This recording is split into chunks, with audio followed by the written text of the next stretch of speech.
Hello everyone, welcome to AC यानी S study club. So आज के इस वीडियो में पढ़ने वाले हैं एसएससी सीजीएल के 10 दिसंबर के थर्ड शिफ्ट के सभी जीके व जीएस के क्वेश्चन। तो इस वीडियो को लास्ट तक जरूर देखना। तो चलिए शुरू करते हैं। देखिए पहला क्वेश्चन क्या है कि भगवान बुद्ध को ज्ञान की प्राप्ति कहाँ हुई थी? तो वह बोध गया में हुई थी। अगला प्रश्न है आर्य समाज की स्थापना किसने की थी? तो स्वामी दयानंद जी ने की थी। अगला प्रश्न है पंजाबी भाषा की लिपि कौन सी है? तो वह गुरुमुखी है। अगला प्रश्न है भारत की मुख्य भूमि का दक्षिणतम किनारा कौन सा है? तो वह कन्याकुमारी है। अगला प्रश्न है भारत में सबसे पहले सूर्य किस राज्य में निकलता है? तो इसका जवाब है अरुणाचल प्रदेश। अगला प्रश्न है इंसुलिन का प्रयोग किस बीमारी के उपचार में होता है? तो इसका जवाब है मधुमेह। अगला प्रश्न है बिहू किस राज्य का प्रसिद्ध त्योहार है? तो इसका जवाब है असम। कौन सा विटामिन आंवले में प्रचुर मात्रा में मिलता है? तो इसका जवाब है विटामिन सी। अगला प्रश्न है भारत का प्रथम गवर्नर जनरल कौन था? तो वह विलियम बेंटिक था। अगला प्रश्न है कागज का आविष्कार किस देश में हुआ? तो वह चीन में हुआ। अगला प्रश्न है गौतम बुद्ध का बचपन का नाम क्या था? तो सिद्धार्थ उनका नाम था। अगला प्रश्न है भारत में सशस्त्र बलों का सर्वोच्च सेनापति कौन होता है? तो वह राष्ट्रपति होता है। अगला प्रश्न है रतौंधी किस विटामिन की कमी से होती है? तो विटामिन ए की कमी से होता है। अगला प्रश्न है पोंगल किस राज्य का त्योहार है? तो यह तमिलनाडु राज्य का त्योहार है। अगला प्रश्न है गिद्धा और भांगड़ा किस राज्य के लोक नृत्य हैं? तो वह पंजाब का लोक नृत्य है। अगला प्रश्न है टेलीविजन का आविष्कार किसने किया था? तो जॉन लोगी बेयर्ड ने किया था। भारत की पहली महिला शासिका कौन थी? तो रजिया सुल्तान थी। अगला प्रश्न है मछली किसकी सहायता से सांस लेती है? तो वह गलफड़ों की सहायता से सांस लेती है। अगला प्रश्न है इंकलाब जिंदाबाद का नारा किसने दिया था? तो भगत सिंह जी ने दिया था। अगला प्रश्न है जलियांवाला बाग हत्याकांड कब व कहाँ हुआ था? तो यह 1919 ईस्वी में अमृतसर में हुआ था। अगला प्रश्न है 1939 ईस्वी में कांग्रेस छोड़ने के बाद सुभाष चंद्र बोस ने किस दल की स्थापना की थी? तो फॉरवर्ड ब्लॉक की स्थापना की थी। अगला प्रश्न है पंजाब केसरी किसे कहा जाता है? तो लाला लाजपत राय जी को कहा जाता है। अगला प्रश्न है सांड्स की हत्या किसने की थी? तो भगत सिंह जी ने की थी। अगला प्रश्न है 1857 ईस्वी के विद्रोह में किसने अपना बलिदान सबसे पहले दिया था? तो मंगल पांडे जी ने दिया था। अगला प्रश्न है भारत की पहली महिला राज्यपाल कौन थी? तो सरोजिनी नायडू जी थी। अगला प्रश्न है माउंट एवरेस्ट पर 2 बार चढ़ने वाली पहली महिला कौन थी? तो वह संतोष यादव जी थी। अगला प्रश्न है ब्रह्म समाज की स्थापना किसके द्वारा की गई थी? तो राजा राम मोहन राय के द्वारा की गई थी। अगला प्रश्न है स्वामी दयानंद सरस्वती जी का मूल नाम क्या है? तो उनका मूल नाम मूल शंकर जी है। अगला प्रश्न है वेदों की ओर लौटो का नारा किसने दिया था? तो दयानंद सरस्वती जी ने दिया था। अगला प्रश्न है रामकृष्ण मिशन की स्थापना किसने की थी? तो स्वामी विवेकानंद जी ने की थी। अगला प्रश्न है वास्को डिगामा भारत कब आया? तो 1498 ईस्वी में आया। अगला प्रश्न है वास्को डिगामा कहाँ का रहने वाला था? तो वह पुर्तगाल का रहने वाला था। अगला प्रश्न है हवा महल कहाँ स्थित है? तो यह जयपुर में स्थित है। अगला प्रश्न है सिख धर्म का संस्थापक किस सिख गुरु को माना जाता है? तो गुरु नानक जी को माना जाता है। अगला प्रश्न है सिखों का प्रमुख त्योहार कौन सा है? तो उनका सिखों का प्रमुख त्योहार बैसाखी है। अगला प्रश्न है लौह पुरुष किस महापुरुष को कहा जाता है? तो सरदार पटेल जी को कहा जाता है। अगला प्रश्न है नेताजी किस महापुरुष को कहा जाता है? तो सुभाष चंद्र बोस जी को कहा जाता है। अगला प्रश्न है दिल्ली स्थित लाल बहादुर शास्त्री की समाधि का क्या नाम है? तो उनका नाम है विजय घाट। अगला प्रश्न है महाभारत के रचयिता कौन है? तो महर्षि वेदव्यास जी हैं। अगला प्रश्न है अर्थशास्त्र नामक पुस्तक किसने लिखी? तो चाणक्य कौटिल्य जी ने लिखी। अगला प्रश्न है जय जवान जय किसान का नारा किसने दिया? तो लाल बहादुर शास्त्री जी ने दिया। अगला प्रश्न है संविधान सभा का स्थायी अध्यक्ष कौन था? तो डॉक्टर राजेंद्र प्रसाद जी थे। अगला प्रश्न है संविधान सभा की प्रारूप समिति के अध्यक्ष कौन थे? तो डॉक्टर भीमराव अंबेडकर जी थे।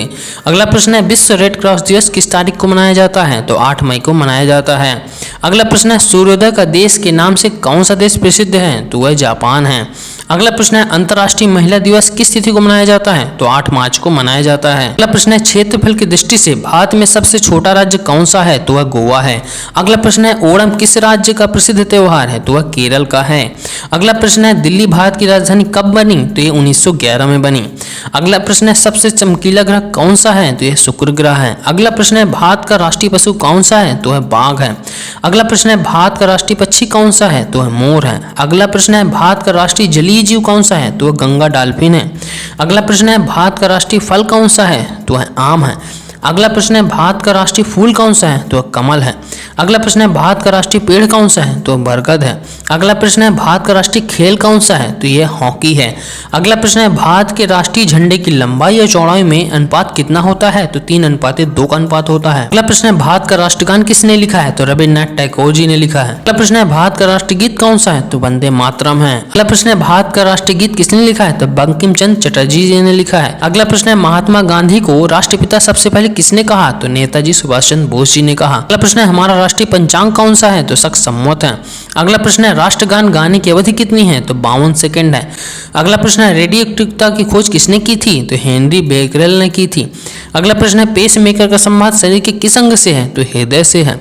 अगला प्रश्न है मानव शरीर की किस ग्रंथि को मास्टर ग्रंथि कहा जाता है? तो पीयूष ग्रंथि को मास्टर ग्रंथि कहा जाता है। अगला प्रश्न है कार्बन का सार्वत्रिक शुद्ध रूप कौन सा है? तो वह हीरा है। अगला प्रश्न है एक्सरे का आविष्कार किसने किया था? तो रॉन्टजन ने किया था।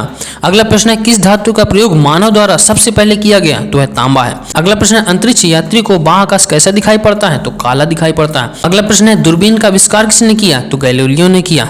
अगला प्रश्न है दिल्ली स्थित महात्मा गांधी की समाधि का क्या नाम है? तो राजघाट है। अगला प्रश्न है पहली रेल कहां से कहां तक चली? तो बंबई से थाने तक चली, यानी कि जो वर्तमान में मुंबई हो चुका है। अगला प्रश्न है भारत में पहली बार मेट्रो रेल सेवा किस नगर में आरंभ की गई? तो कोलकाता में की गई। अगला प्रश्न है भारत में रेल का आरंभ किस सन में हुआ? तो 1853 में हुआ। अगला प्रश्न है प्रथम भारतीय अंतरिक्ष यात्री कौन थे? तो स्क्वाड्रन लीडर राकेश शर्मा जी थे, जो 1984 में अंतरिक्ष गए हुए थे। अगला प्रश्न है भारत के प्रथम महिला मुख्यमंत्री कौन थे? तो श्रीमती सुचेता कृपलानी थी। अगला प्रश्न है हरियाणा के पहले मुख्यमंत्री कौन थे? तो पंडित भगवत दयाल शर्मा जी थे।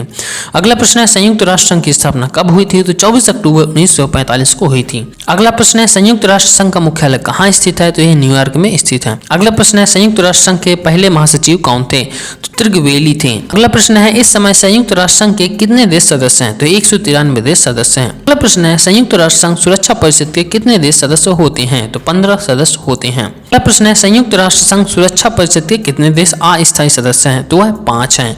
अगला प्रश्न है अंतर्राष्ट्रीय न्यायालय कहाँ स्थित है? द हेग, यानी कि हॉलैंड में है। अगला प्रश्न है संयुक्त राष्ट्र संघ के वर्तमान महासचिव कौन है? तो बान की मून है। अगला प्रश्न है संयुक्त राष्ट्र महासभा में हिंदी में भाषण देने वाले भारतीय कौन थे? तो अटल बिहारी वाजपेयी जी थे। अगला प्रश्न है संयुक्त राष्ट्र संघ सुरक्षा परिषद के अस्थायी सदस्य कितने वर्ष के लिए चुने जाते हैं? तो 2 वर्ष के लिए अस्थायी सदस्य चुने जाते हैं। अगला प्रश्न है संयुक्त राष्ट्र संघ का 193वां देश कौन सा देश बना था? तो दक्षिण सूडान था। अगला प्रश्न है किस विटामिन की कमी से खून का रुकाव बंद नहीं होता है? तो विटामिन के कारण। अगला प्रश्न है हिंदी दिवस कब मनाया जाता है? तो 14 सितंबर को मनाया जाता है। अगला प्रश्न है संविधान के किस अनुच्छेद द्वारा हिंदी को राष्ट्रभाषा घोषित किया गया था?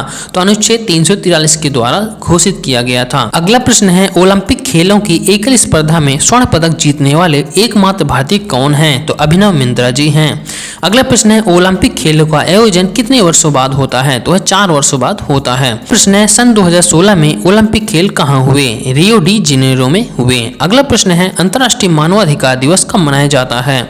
तो 10 दिसंबर को मनाया जाता है। अगला प्रश्न है हरियाणा की कौन सी नस्ल की भैंस प्रसिद्ध है? तो मुर्राह भैंस प्रसिद्ध है। अगला प्रश्न है प्रसिद्ध शीतला माता मंदिर कहाँ स्थित है? तो यह गुड़गांव में स्थित है। अगला और आखिरी प्रश्न है विशाल हरियाणा पार्टी किसने बनाई थी? तो राव वीरेंद्र सिंह जी ने बनाई थी। तो दोस्तों हमने एसएससी सीजीएल 10 दिसंबर के 3rd शिफ्ट के सभी जीके व जीएस के क्वेश्चन को कवर कर लिया है।